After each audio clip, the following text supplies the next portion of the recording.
함께 보실 말씀은 사무엘상 4장 1절부터 4절까지 말씀입니다. 구약성경 414면에 있습니다.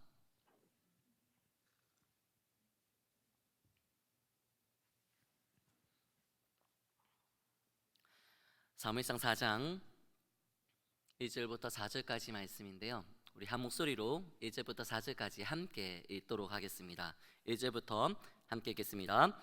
사무엘의 말이 온 이스라엘에 전파되니라. 이스라엘은 나가서 블레셋 사람들과 싸우려고 에베네셀 곁에 진치고 블레셋 사람들은 아벡에 진쳤더니 블레셋 사람들이 이스라엘에 대하여 전열을 벌이니라. 그들이 싸우다가 이스라엘이 블레셋 사람들 앞에서 패하여 그들에게 전쟁에서 죽임을 당한 군사가 4,000명가량이라. 백성이 진영으로 돌아오매 이스라엘 장로들이 이르되 여호와께서 어찌하여 우리에게 오늘 블레셋 사람들 앞에 패하게 하셨는고 여호와의 언약궤를 실로에서 우리에게로 가져다가 우리 중에 있게 하여 그것으로 우리를 우리 원수들의 손에서 구원하게 하자 하니, 이에 백성이 실로에 사람을 보내어 그룹 사이에 계신 만군의 여호와의 언약궤를 거기서 가져왔고 엘리의 두 아들 홈니와 비나스는 하나님의 언약궤와 함께 거기에 있었더라. 아멘.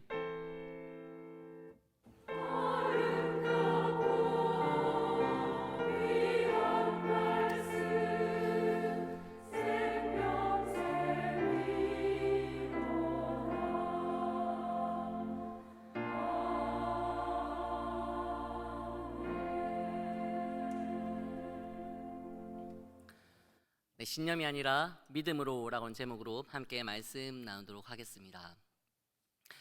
제가 고등학생 때 겪었던 일입니다. 체육 시간이었는데 반에서 4개로 팀을 나누어서 야구 경기를 한 적이 있습니다. 그냥 재미삼아서 경기를 한 것이 아니라 체육 성적에 영향을 미치는 아주 중요한 경기였어요. 4개 팀 중에서 먼저 2개 팀끼리 경기를 합니다. 여기서 이긴 2팀이 결승으로 올라가서 1, 2위전을 하고 진 2팀은 3, 4위전을 합니다. 그렇게 하면 1등부터 4등까지 등수가 매겨지겠죠. 등수가 높을수록 팀 전원이 높은 점수를 받게 되는 것입니다. 그리고 그 점수가 중간 기말고사 체육 성적에 반영이 되는 거예요. 단순히 친교와 화합을 위한 목적이 아니라 성적에 반영하기 위한 목적으로 진행되는 야구 경기였기 때문에 우리 모든 친구들이 집중해서 이 시합에 임했습니다.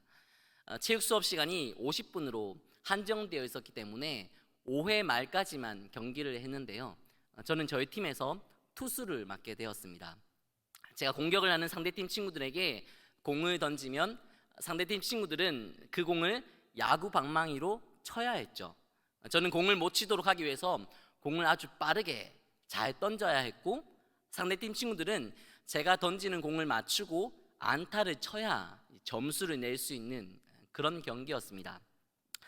감사하게도 2회가 끝날 때까지 공을 잘 던졌고, 저희 팀이 점수를 내는 동안 상대팀은 단 1점도 내지를 못했습니다. 친구들이 저를 잘한다고 지훈이 제법인데 저를 치켜 세워주기 시작하고 저도 상당히 기분이 좋았습니다. 그러다가 문득 제가 갑자기 놓친 게 있었다라고 하는 것을 깨닫게 됐어요. 또 명색에 제가 하나님 믿는 사람인데, 하나님 믿고 의지하는 사람인데, 이 점수를 반영하는 중요한 시합을 앞두고 하나님께 기도하지 않고 야구 경기에 임했다고 하는 것을 깨닫게 된 겁니다. 그래서 저희 팀이 공격을 하느라 잠시 쉬는 시간이 주어졌을 때 친구들 몰래 하나님께 간절하게 기도를 드렸습니다. 하나님, 2회까지 던졌는데 단 1점도 주지 않았습니다. 이 모든 것이 하나님 덕분입니다. 하나님께서 끝까지 은혜를 베풀어 주셔서 3회부터도 저의 어깨를 강하게 해주시고 힘 주셔서 반드시 이 야구 시합에서 승리를 주실 줄 믿습니다. 그렇게 기도를 드렸어요. 기도하고 나니까 자신감도 생기고 정말로 시합에서 이길 것 같은 그런 좋은 기분이 들었습니다. 그러면서 이제 3회를 맞이하게 되었습니다. 그런데 기도한 후에 맞이하게 된 3회부터 이상한 일이 발생하기 시작했습니다. 여러분, 어떤 일이 일어났는지 예상이 되시나요? 짐작이 되십니까? 여러분들이 느끼고 짐작하신 그대로입니다. 갑자기 상대팀 친구들이 안타를 치기 시작했습니다. 그 전까지는 전혀 제가 던진 공에 손을 대지 못했던 친구들이 안타를 치기 시작하고 순식간에 상대팀 친구들의 사기가 올라가기 시작한 거예요. 갑자기 일어난 일이라 수비를 하던 저희 팀 친구들은 놀라고 당해서 수비를 하면서 실수를 연발하기 시작했습니다. 순식간에 분위기가 반전됐죠. 그러더니 1점, 2점, 3점 점수를 내기 시작하고 저희 팀은 역전을 허용하고 말았습니다. 저희 팀 친구들이 굉장히 화가 났어요. 그래서 화가 난 친구들로 인해서 저는 강제로 강판당하고 말았습니다. 네. 저 대신 투수를 하게 된 친구들 역시 이 상대팀의 사기를 꺾지 못하고 계속해서 점수를 내주고 말았고, 결국 그 경기에서 저희 팀은 큰 점수 차로 패하고 말았습니다. 화가 나고 굉장히 속상했어요. 그때 왜 기도했을까? 기도하지 말걸. 왜 기도해서 이런 사단이 난 것일까? 네, 이런 자괴감과 그런 화까지 막 밀려왔습니다. 그리고 그날 밤 집에 가서 어머니에게 해서는 안 될 정말 어리석은 말을 하고 말았어요. 엄마, 나 이제 교회 안 가. 하나님이 내 기도 안 들어주신 거 보니까 하나님 안 계신 것이 분명해. 제가 왜 이렇게 어리석은 말을 한 것일까요? 제가 원하고 바라는 게 있었는데 그것을 토대로 한 저의 신념의 굴레 속에 갇혔기 때문입니다. 신념이란 바로 이런 것입니다. 자신이 원하고 바라는 소망, 이루고 싶고 성취하고 싶은 뭔가가 있어요. 그렇게 소망하는 것과 성취하고 싶은 뭔가가 자기 생각대로 주어지고 자기 마음먹은 대로 자기 뜻대로 실현될 것이라고 믿는 것, 여러분 그게 바로 신념입니다. 이러한 신념은 자기 자신의 생각과 자신이 원하고 바라는 자기 뜻에서 발생한 것이기 때문에 지극히 자의적인 것이고 또 자기 중심적인 것입니다. 그러므로 신념에 집착하며 살아간다면 대부분 저처럼 불행한 결과를 만날 수밖에 없습니다. 왜냐하면 우리의 삶은 우리가 생각하는 대로 진행되지 않고 우리 마음먹은 대로 펼쳐지지 않기 때문입니다. 우리 뜻과는 전혀 상관없는 일들과 예측하지 못했던, 예측할 수 없었던 일들로 가득 채워진 것이 우리네 인생입니다. 우리 마음 같지 않은 게 우리의 삶이고 우리 생각대로 되지 않는 게 우리 인생인데, 마음먹은 대로 생각하는 대로 될 것이라고 하는 신념에 집착하고 그 신념에 사로잡혀 살아간다면 그것은 참 불행한 인생이라고 하는 거예요. 정말 안타까운 것은 하나님을 믿는다고 하면서 이렇게 자신의 생각과 자기 뜻 그리고 자기 욕망에서 비롯된 이러한 신념을 믿음이라고 착각하는 사람들이 있다고 하는 것입니다. 이 사람들은 하나님께 자신이 원하는 것을 주시고 자신이 기도한 대로 응답해 달라고 기도합니다. 그리고 하나님께서 자신이 기도한 대로 반드시 들어주실 것이라고 단정 지으면서 그것을 믿음이라고 생각합니다. 제가 고등학생 때 야구 경기를 하면서 하나님께 승리를 위해 기도하고 반드시 승리할 것이라고 믿었던 것과 같은 모습인 거죠. 그러나 이것은 원하고 바라는 것을 위해 기도하면 하나님이 들어주실 것이라고 하는 자기 자신의 신념에서 비롯된 자기 생각이지 절대로 믿음이 아닙니다. 믿음은 자기 자신의 생각이나 자기 뜻, 자신이 품고 있는 소망으로부터 발생되지 않습니다. 자신이 원한다고 가질 수 있는 것도 아니고 자신이 결심한다고 해서, 다짐한다고 해서 믿음이 주어지는 것도 아닙니다. 믿음은 전적으로 하나님께로부터 주어지는 것입니다. 하나님이 그분의 가장 선하신 뜻 안에서 우리에게 심겨주시는 것이고 하나님께서 허락하실 때 발생되는 것이 바로 믿음입니다. 신념이 자기 뜻, 자기 생각에서 비롯된 것으로서 이 자기 중심적인 것이라면 믿음은 전적인 하나님의 은혜로 주어지는 것으로서 철저히 하나님 의존적인 것입니다. 그러므로 하나님이 있는다면 그 믿음을 자기 신념으로 변질시켜서 자기 뜻, 자기 욕망을 채우려고 하는 자들이 아니라 그 믿음을 허락하신 하나님 앞에 자신을 부단히 비우고 낮추고 하나님을 앞세우고 하나님의 뜻에 주목해야 합니다. 그러나 이러한 삶 또한 전적인 하나님의 은혜로 가능하다고 하는 것을 알고 그렇게 하나님 앞에 자신을 비우고 낮추며 살아갈 수 있기를 위해 기도해야 하는데 그 기도가 바로 참된 믿음의 기도인 것입니다. 오늘 말씀을 통해 자기 신념에 집착하며 자기 뜻, 자기 생각, 자기 욕망을 앞세우는 삶이 아니라 전적인 하나님의 은혜로 말미암은 믿음을 앞세워 하나님의 뜻, 하나님의 생각, 하나님의 비전에 주목하며 살아가시는 여러분들이 되시기를 바랍니다.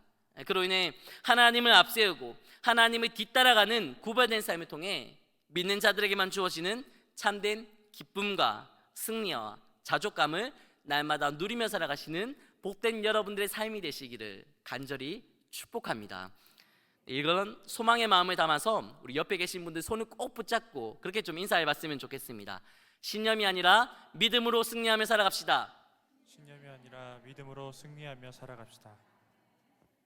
네, 정말로 옆에 계신 분들의 믿음이 약해지지 않도록 함께 기도해주고 붙돋아주는 믿음의 징검다리, 축복의 통로 역할을 감당하시는 여러분들이 되어주시기를 바랍니다. 오늘 본문의 말씀은 하나님을 믿고 섬기던 이스라엘 백성들이 블레셋과의 전쟁에서 큰 패배를 경험한 사건을 다루고 있습니다. 하나님을 믿는 자들이 어떻게 하나님을 믿지 않는 자들과의 전쟁에서 패할 수가 있었을까요?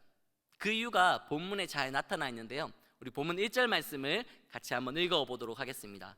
1절 말씀 함께 읽겠습니다. 사무엘의 말이 온 이스라엘에 전파되니라. 이스라엘은 나가서 블레셋 사람들과 싸우려고 에베네셀 곁에 진치고 블레셋 사람들은 아벡에 진쳤더니. 자, 이스라엘 백성들과 블레셋 사람들이 싸우기 위해 지금 진을 쳤다고 하는 내용입니다. 근데 이때가 어떤 때였느냐면 사무엘의 말이 온 이스라엘에 전파될 때였습니다. 온 이스라엘에 전파된 사무엘의 말은 어떤 말일까요? 본문 바로 앞장인 마지막 단락 3장 19절부터 21절 말씀을 제가 한번 읽어보도록 하겠습니다. 사무엘이 자라매 여호와께서 그와 함께 계셔서 그의 말이 하나도 땅에 떨어지지 않게 하시니 단에서부터 브엘세바까지의 온 이스라엘이 사무엘은 여호와의 선지자로 세우심을 입은 줄을 알았더라. 여호와께서 실로에서 다시 나타나시되 여호와께서 실로에서 여호와의 말씀으로 사무엘에게 자기를 나타내시니라. 사무엘은 한나가 서원에서 낳은 아들이죠. 하나님은 이 사무엘과 함께 하셔서 그의 말이 땅에 떨어지지 않게 하셨습니다. 사무엘이 전한 이 말은 사무엘 자신의 뜻, 자신의 생각에서 비롯된 말이 아닙니다. 여호와 하나님이 사무엘에게 나타내시고 들려주시고 깨닫게 해주신 하나님의 말씀입니다.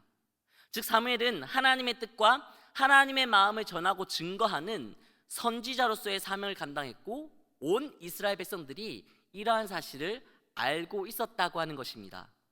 오늘 본문은 이와 같이 선지자 사무엘을 통해 하나님의 말씀이 온 이스라엘에 전파될 때를 배경으로 하고 있습니다. 그때 이스라엘과 블레셋이 전쟁을 하기 위해 진을 쳤다라고 하는 사실을 알려주고 있는 것이죠. 그리고 그 전쟁의 결과가 2절 말씀에 기록되어 있습니다. 블레셋 사람들이 이스라엘에 대하여 전열을 벌이니라. 그 둘이 싸우다가 이스라엘이 블레셋 사람들 앞에서 패하여 그들에게 전쟁에서 죽임을 당한 군사가 4,000명 가량이라. 상당히 의외의 말씀이죠. 하나님을 믿는 이스라엘이 하나님을 믿지 않는 블레셋과의 전쟁에서 패하였고 4,000명 가량 되는 군사들이 목숨을 잃고 말았습니다. 그러자 이스라엘 백성들은 이 문제를 어떻게 해결하고 있나요? 우리 3절 말씀도 같이 한번 읽어보도록 하겠습니다. 본문 3절 말씀 함께 읽겠습니다.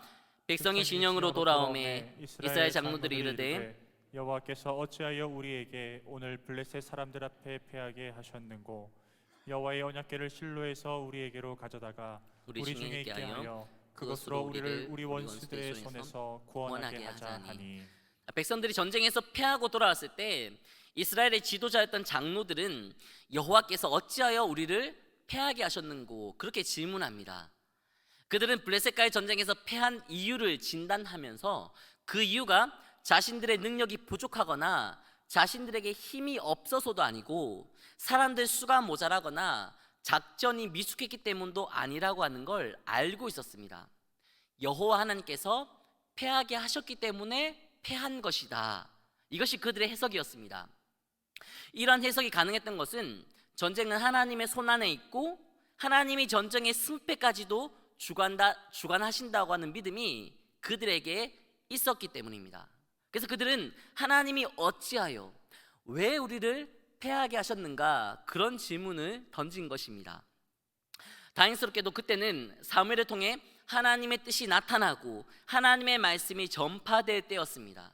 그렇다면 하나님이 전쟁에서 패하게 하신 것이라고 진단하고 왜 하나님이 전쟁에서 패하게 하셨는지 의문을 제기한 백성들이 해야 할 일, 그 일은 너무나 자명합니다. 그들은 하나님을 찾아야 합니다. 하나님 앞으로 나와 하나님의 말씀에 귀를 기울여야 합니다. 사무엘을 통해서라도 하나님이 전쟁에서 패하게 하신 이유가 무엇인지를 듣고 혹시 하나님 앞에서 자신들이 범한 죄가 없는지, 연약한 모습들은 없었는지를 깨닫고 돌아서야 합니다. 또 하나님이 원하시는 게 있다면 그것이 무엇인지를 듣고 그 하나님의 뜻대로 순종하며 살기를 결단하고 이제 앞으로 어떻게 해야 할 것인지를 놓고 하나님의 도우심과 하나님의 인도하심을 간구해야 합니다. 근데 안타깝게도 이런 일은 일어나지 않았습니다. 전쟁에서 패배한 원인을 하나님에게서 찾은 그들은 다시 이어진 전쟁에서 승리할 수 있는 비결은 자기 자신들에게서 찾습니다. 그들이 찾은 비결이 무엇입니까? 여호와의 언약궤를 여기 전쟁터로 가지고 오는 것이었습니다. 그래서 그 언약궤가 블레셋으로부터 자신들을 구원하도록 하자고 하는 것이었습니다. 언약궤는 하나님의 임재, 하나님의 함께하심을 상징하는 도구였죠. 거룩한 지성소 안에 있었습니다. 백성들은 그 언약궤를 전쟁터에 가져오면 그 언약궤가 자신들과 함께 있으면 하나님이 함께 하시는 것과 같은 능력이 나타날 것이라고 생각했습니다. 그리고 그렇게 하면 블레셋과의 전쟁에서 반드시 우리가 승리할 것이라고 믿었습니다. 그러나 언약궤가 있으면 승리할 것이라고 하는 그들의 믿음은 그들 자신의 생각에서 비롯된 신념이지 하나님으로부터 주어진 믿음이 아닙니다. 그들은 하나님을 믿는 자들은 전쟁에서 이길 수 있고 이겨야 한다고 생각했습니다. 그러나 이러한 그들의 생각 저변에는 하나님의 뜻과는 전혀 상관없이 전쟁에서 승리하고 싶다고 하는 자신들의 욕망, 승리해야 한다고 하는 자신들의 신념이 꿈틀거리고 있었습니다. 그래서 겉으로는 하나님을 의지해야 한다고 말하지만 실제로는 자기 뜻, 자신의 방법, 자신의 생각을 앞세웁니다. 그래서 그들이 결정한 일이 바로 언약궤를 전쟁터로 가지고 오는 것이었습니다. 하나님은 그렇게 말씀하신 적도 없고 그렇게 하라고 지시하신 적도 없습니다. 그러나 그들은 그렇게 언약궤를 가지고 가면 반드시 승리할 것이라고 하는 자기 자신들의 신념을 앞세워 언약궤를 가지고 전쟁터로 향했던 것입니다. 사실 이러한 그들의 행동은 하나님이 정하신 규례를 침범하고 어기는 일이었습니다. 하나님은 1년에 딱 한 번 대속죄일에 몸을 정결하게 한 대제사장만이 향과 어린 양의 피를 가지고 지성소로 들어가도록 명령하셨습니다. 대제사장을 제외한 나머지 사람들은 지성소로 들어갈 수도 없고 지성소 안에는 언약궤 앞에 설 수도 없고 언약궤를 볼 수도 없었습니다. 그런데 블레셋과 전쟁하고 있는 이때는 대속죄일이 아닙니다. 그리고 정황상 대제사장이 자신의 몸을 깨끗하고 정결하게 한 후에 지성소에 들어간 것도 아닌 것 같습니다. 게다가 하나님이 지정하신 거룩한 지성소에만 있어야 할 이 언약궤를 자신들 마음대로 가지고 나와서 전쟁터에 있는 모든 백성들과 더불어 대적자들인 블레셋 사람들에게도 공개해버렸습니다.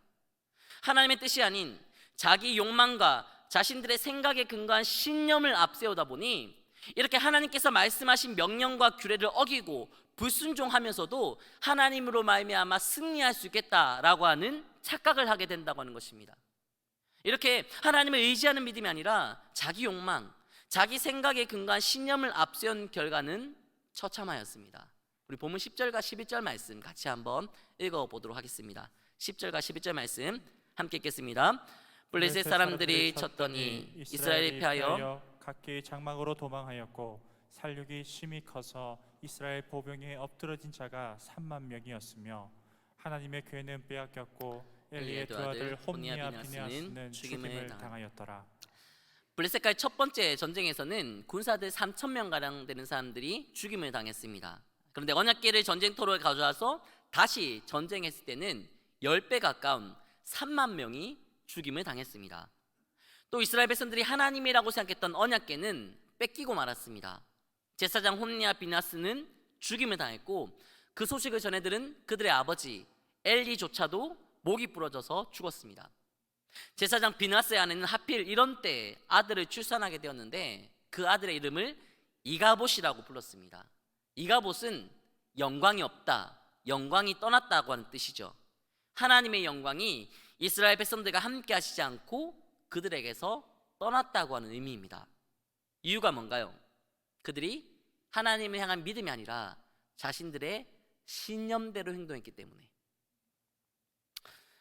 여러분, 우리가 자기 자신을 앞세우고 스스로에게 주목할 때 우리는 자신이 원하고 바라는 욕망에 집착하게 되고 그것을 가져다 줄 수 있고 해결해 줄 수 있다고 생각하는 자신만의 언약궤를 만들어냅니다. 그리고 그 언약궤만 있으면 일이 잘 풀릴 것 같고 하는 일이 다 형통할 것만 같고 더 이상 어려운 일, 힘겨운 일, 절망할 만한 일들은 없을 것이다, 그렇게 생각합니다. 그러나 그것은 그렇게도 뭔가를 원하고 바라는 우리 자신 스스로가 만들어낸 신념의 결과이지 절대로 믿음이라고 할 수 없습니다. 여호수아와 갈렙은 40일 동안 가나안 땅을 정탐하고 돌아왔습니다. 그들은 함께 가나안 땅을 정탐하고 돌아온 자들과는 달리 하나님을 향한 분명하고도 확실한 믿음을 드러냈고 하나님께서 함께 하시면 젖과 꿀이 흐르는 가나안 땅을 차지할 수 있다, 그렇게 말했습니다. 그 믿음의 고백으로 인해 출애굽 1세대 중에 여호수아와 갈렙만이 가나안 땅에 들어갈 것이라고 하는 약속을 받았습니다. 자, 그렇다면 그들은 자신들 앞에 축복의 대로가 펼쳐질 것이라고 생각할 수 있습니다. 믿음 없는 백성들과는 다른 구별된 복, 특별한 삶이 자신들 앞에 펼쳐지고 주어질 것이다, 충분히 그렇게 예상할 수 있습니다. 그러나 그들은 믿음 없는 백성들과 똑같이 40년 광야 생활을 감당해야 했습니다. 광야에서 백성들과 함께 배고픔과 목마름의 고통을 함께 겪어야 했고 수시로 원망과 불평으로 아우성치는 백성들의 탄식 소리를 들어야 했고 그로 인해 백성들과 똑같이 하나님이 안 계신 것 같은 불신과 절망감을 느껴야 했습니다. 40년 광야 생활은 이 백성들에게도 고통이었지만 가나안 땅을 약속받은 여호수아와 갈렙 입장에서도 참 고통스러운 일이었습니다. 만약 이 모든 일을 겪기 전에 여호수아와 갈렙이 자기 자신에게만 주목하고 다른 백성들과는 구별된 자기 스스로에게 주목했다면 어땠을까요? 나는 백성들과 달라, 나는 하나님을 향한 믿음을 분명히 드러낸 사람이야, 그래서 가나안 땅을 약속받았어, 이제 나에게는 좋은 일이 일어나고 믿음에 합당한 보상이 주어져야 돼, 이런 신념을 가지고 살았겠죠. 그러나 그런 신념을 가지고 그 신념에 집착하며 살았다면 그들에게 40년 광야 생활은 아마 지옥 같았을 거예요. 그들 또한 백성들과 똑같이 원망하고 불평하고 불신하는 자들로 변질됐을 겁니다. 그러나 그들은 가나안 땅을 약속받은 자신에게 주목하지 않고 가나안 땅을 약속하신 하나님께 주목했습니다. 그래서 모든 권한을 하나님께 맡기고 자신을 내려놓을 수 있었습니다. 복받을 자신의 때에 집착하며 사는 게 아니라 복 주실 하나님의 때를 삼으면서 인내하고 버틸 수 있었던 것입니다. 여러분, 다윗의 삶도 마찬가지 아닌가요? 다윗은 선지자 사무엘로부터 기름 부음을 받고 왕이 될 것이다 라고 하는 예언을 들었습니다. 시기와 상황까지 순탄하게 작용해서 그는 이스라엘 모든 백성들을 두려워 떨게 만들었던 블레셋 장수 골리앗을 물리치고 이스라엘을 위기 가운데 건져냈습니다. 이런 순간에 다윗이 자신 스스로에게 주목하면 품을 수 있는 소망이 있어요.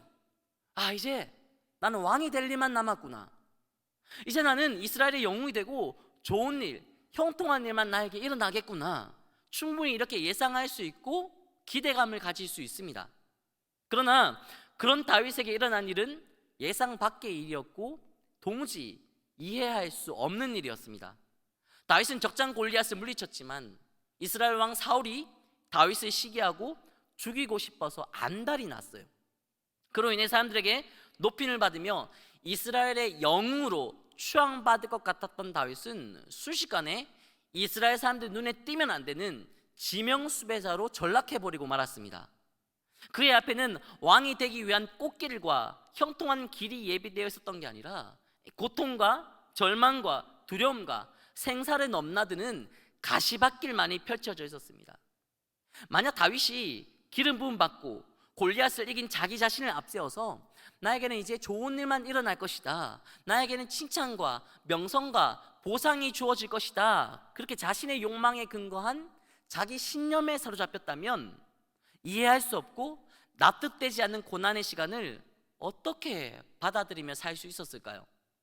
아마 끝없는 절망과 고통의 늪에 빠져서 힘겹게 살아갔을 것이고, 사울을 죽일 수 있는 기회가 찾아왔을 때 두 번 망설이지 않고 그를 처단했을 겁니다. 그러나 다윗은 자신의 신념보다 하나님을 향한 믿음을 앞세우며 살았습니다. 그래서 왕이 되어야 할 자신에게 주목하지 않았고, 보상과 명성과 칭찬을 받아야 마땅한 자신을 앞세우지도 않았습니다. 그는 하나님을 향한 믿음으로 고통과 고난과 힘겨움의 시간들을 온전히 감당했고, 그렇게 하나님 마음에 합한 사람으로 점점 다듬어져 갔습니다. 여러분, 하나님을 믿는다면, 그분 하나님을 의지한다면, 우리는 그 믿음을 가진 자신을 내세우지 말고 자신의 욕망과 자신의 뜻과 자신의 생각의 소리에 귀를 기울이지 말고 우리에게 믿음을 주신 하나님을 앞세우고 그분 하나님의 말씀과 그분 하나님의 뜻에 주목하며 살아야 합니다. 그 결과 우리가 원하지 않는 일들과 마주하게 될 수도 있습니다. 우리가 바라지 않는 환경이나 뜻하지 않는 어려움을 겪게 될 수 있고, 고통과 인내와 희생까지도 감내해야 할 수 있습니다. 그러나 하나님을 믿고 그분의 선하심을 믿고 주신 말씀대로 순종하며 살아갈 때 나는 없어도, 나는 드러나지 않아도 하나님만은 높임 받으실 수 있습니다. 우리 삶을 한치의 실수 없이 이끄시고 인도하시기에 넘어지게 하실 수는 있지만 아주 엎드러지지는 않게 하시는 선하신 하나님의 섭리만큼은 충분히 경험할 수 있고 증거할 수 있습니다. 세상에 그 누구도 뺏을 수 없고 그 무엇도 방해할 수 없고 죽음이라 할지라도 가로막을 수 없는 믿음의 능력만큼은 보여줄 수 있습니다. 여러분들 모두가 흔들리지 않는 굳건한 믿음, 하나님을 향한 분명한 믿음으로 무장되셔서 이와 같이 믿음의 역사를 이어가시는 우리 전능하신 하나님 두 손에 귀하고도 능력 있게 쓰임받게 되시기를 간절히 소망합니다. 하나님을 향한 믿음의 역사, 그리스도의 십자가로 말미암아 완성된 복음의 능력은 바로 이와 같이 순탄하고 형통하고 좋은 환경 속에서 증거된 것이 아니라 절망과 고통과 힘겨움의 환경 속에서 명맥을 이어갔다고 하는 사실을 우리는 기억해야 합니다. 예수님께서 승천하신 후 예수님의 12 제자들을 포함해서 예수님을 증거한 수많은 믿음의 전도자들이 순교당했습니다. 시대와 세대를 불문하고 복음을 전한다고 하는 이유로, 예수님을 그리스도라고 구원자라고 증거한다고 하는 이유로 수많은 사람들이 핍박을 받았습니다. 약 100년 전 우리나라에서도 그리스도인이라고 하는 이유로, 복음을 전한다고 하는 이유로 수많은 목회자들과 선교사들이 핍박을 받고 고난을 받고 순교당했습니다. 그들은 핍박과 고난의 자리에서 벗어나지 못했습니다. 죽음의 자리에서 건진받지 못했습니다. 그럼에도 불구하고 그들이 자기 육신을 고통 가운데로 몰아가고 자기 목숨까지도 내려놓을 수 있었던 비결이 무엇입니까? 그들은 자신들의 신념이 아니라 하나님을 향한 분명한 믿음을 붙잡고 살아갔기 때문입니다. 그들은 살아남아야 할 자신, 건진받아야 할 자신에게 집착하고 그렇게 되어야 한다고 하는 신념을 가지고 살았던 자들이 아니라 자신은 새하여지고 자신은 잊혀지고 자신은 없어지더라도 하나님이 드러나시고 하나님이 높임 받으시고 복음의 능력은 계속해서 이어질 것을 믿었던 자들입니다. 그들의 믿음대로 하나님은 이들의 고난과 핍박과 순교를 통해 역사하시고 그리스도께서 허락하신 복음은 더 넓은 곳으로, 더 많은 사람들에게로 쉼없이, 끊임없이, 막힘없이, 중단 없이 증거될 수 있었습니다. 이게 바로 믿음의 능력입니다. 그러므로 더 이상 자신이 원하는 신념을 내세우며 살지 말고 하나님을 향한 믿음을 앞세우며 살아가는 여러분들이 되시기를 바랍니다. 내 신념을 앞세우고 내 뜻대로 되어야 한다고만 생각한다면 우리 인생은 불행할 수밖에 없습니다. 어느 것 하나 우리 뜻대로, 우리 마음대로 되는 일이 없기 때문입니다. 그러나 하나님을 주목하고 그분을 향한 믿음을 앞세운다면 고난이 와도, 어려운 일이 발생해도 버티고 견뎌낼 수 있습니다. 모든 것이 하나님의 선하신 뜻 안에 있다고 하는 것을 믿기에 고난과 어려움 속에서도 버티고 인내하는 우리의 구별된 삶을 통해, 구별된 믿음의 삶을 통해 결국 하나님의 뜻이 성취되고 하나님이 영광 받으실 것입니다.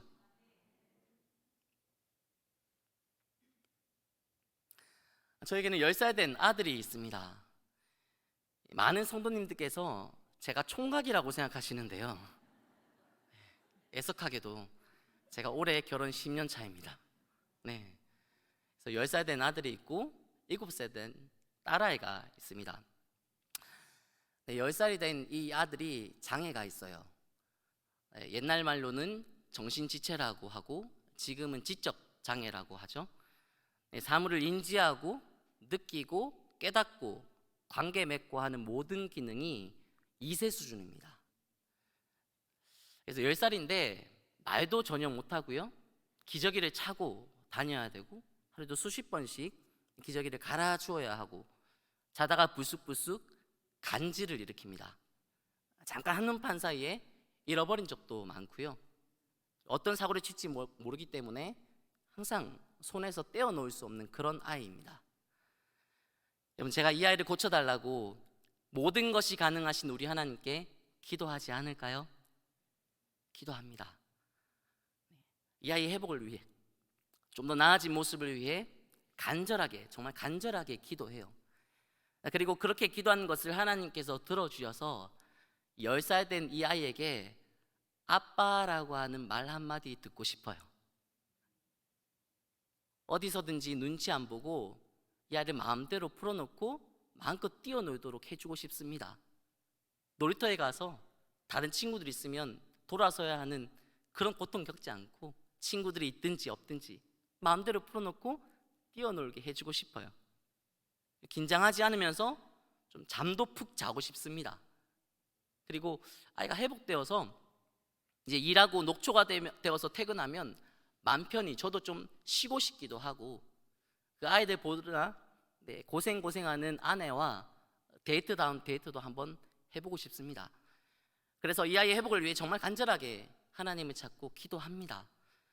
그런데 그런 기도에 얽매여서 그 기도가 반드시 응답되어야 한다고 생각하고 아이가 반드시 회복되어야 하고 반드시 이전보다 나아져야 한다고 하는 제 자신의 신념에만 집착한다면 저에게 무슨 일이 일어날까요? 하루하루가 지옥이고 고통입니다. 전혀 회복되지 않고 나아지지 않고 문제만 일으키는 아이의 모습 보면서 하나님을 의심하게 되고 원망하고 불평하고 하나님께 벌받고 있다고 하는 자괴감이 들고 정말 이제 더 이상 목회를 하면 안 되는 것인가, 그런 절망감과 회의감이 찾아옵니다. 그러나 우리 하나님께 주목하면, 하나님께 모든 고난을 맡겨드리면 힘겹고 어려운 이러한 순간에도 소망 품게 됩니다. 이렇게 볼품없고 이렇게 내세울 것 하나 없는 자를 말씀의 강단에 세우시는 하나님의 무한하신 은혜와 사랑에 오히려 감사가 나옵니다. 부족하고 모자란 것밖에 없으니, 드러낼 것 하나 없으니 앞으로 저의 목회는 제가 스스로 노력하고 발버둥 쳐서 열리는 것이 아니라 전적인 하나님의 은혜로 하나님의 때에 가장 순적하게 열릴 수 있겠구나 기대감을 가지게 됩니다. 남들이 쉽게 경험할 수 없는 절망과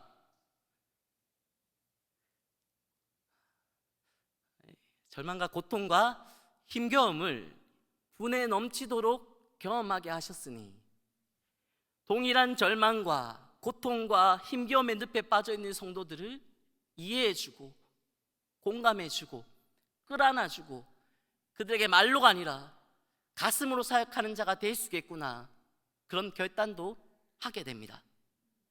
이 모든 것이 다 전적인 하나님의 은혜로 믿음을 간직하게 된 저와 저의 가정이 하나님만 바라고 하나님께만 주목함으로 말미암아 누릴 수 있는 귀한 축복의 삶이라 믿습니다.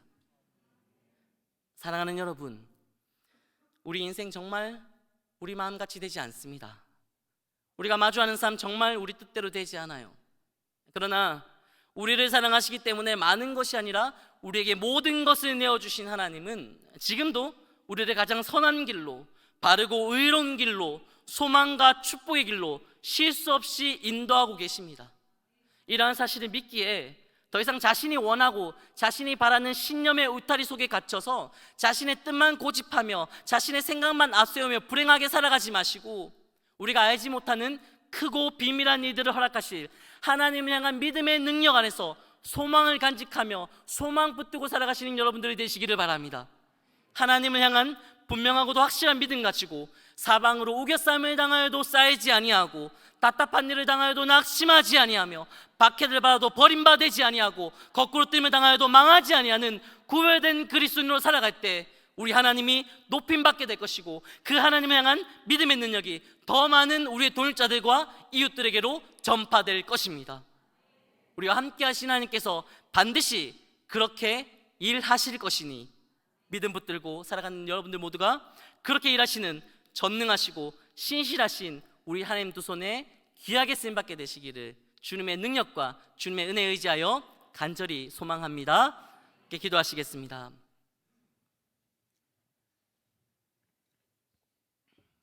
이 시간 말씀 생각하시면서 함께 기도하실 때 내가 가진 신념의 굴레에 갇혀 스스로 자신을 앞세우고 자신의 뜻에 집착하며 계산하고 넘어지고 실족하고 하나님을 의심하고 불평하며 살았던 우리의 연약함과 불신앙을 회개하며 기도하겠습니다. 말씀을 통해 깨닫게 해주셨으니 이제 더 이상 자신이 원하고 바라는 신념 속에 갇히지 않게 하시고 하나님 향한 믿음으로 위기와 어려움까지도 감당할 수 있도록 인도하시고 믿음을 가진 자들만이 보여줄 수 있는 누릴 수 있는 소망을 간직하고 인내를 실천하며 하나님께 영광 돌리는 믿음의 증거자가 될 수 있도록 인도해달라고 이 시간 주님 한번 부르시고 다 같이 기도하시겠습니다. 주여